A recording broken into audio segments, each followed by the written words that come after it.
The personal is political. The personal is political because the political becomes personal. I was an Indian born into a racist country. No, not the United States. Burma, Myanmar. 19 years before I was born, there was a military coup, and the new dictator decided to put into place systemic racism against Indians. Here in the United States, I'm considered brown, but there I was considered black. In fact, the word that they came up with to describe us Indians were kala, which actually means black in Burmese. And sometimes we were even called Kwekala, which means black dog. I was born into that kind of system, and it had personal consequences for me. But let me go back even further back before 1962, 15 years before that. 6 months before Burma got its so-called independence from the British, that is, because I hate the word independence, in this context, it's not appropriate at all. It's more like the British gave away their lunatic reign of terror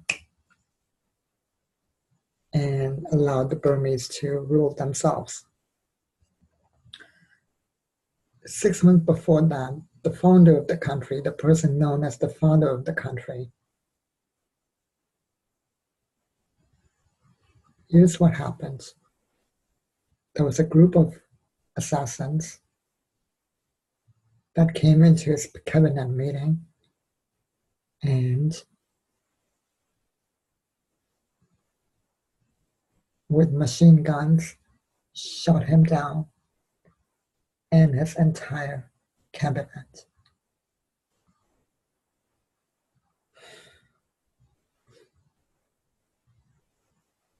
And of course, it created so much destabilization.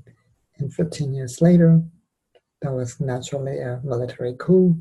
And then 19 years later, I was born. And I was born feet first. And the nurse was negligent. And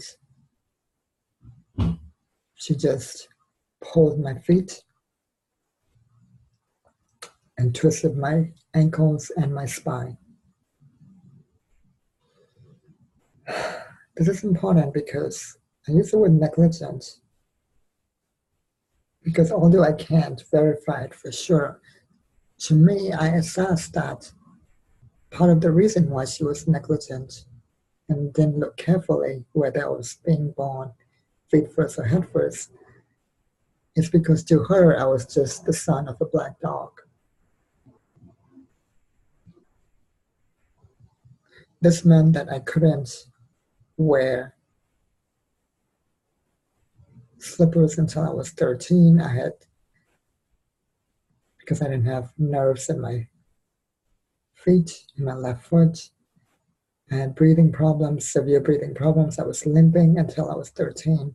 And I was bullied as a result. I had my pants pulled down.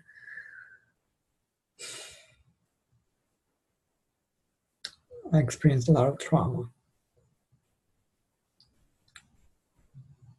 And at the same time, I was lucky enough to grow up and be educated in a school for the children of diplomats and ambassadors and even a CIA agent. So I also knew how a lot of the people in power tend to think and operate and how they manipulate and divide and distract and derail. And then I came to the United States to escape all that racism, and lo and behold, there is racism here in the United States as well.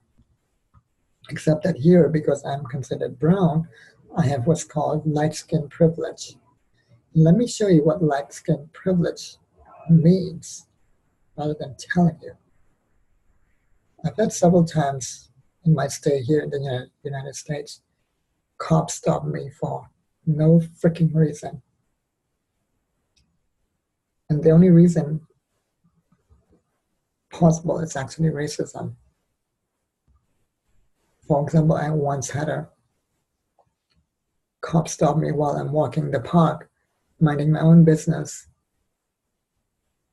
And then he asked me, "What are you doing?" And I turned back around and I just looked at him, completely annoyed. And I said, "What am I doing? I'm walking." And I just turned around and I kept walking.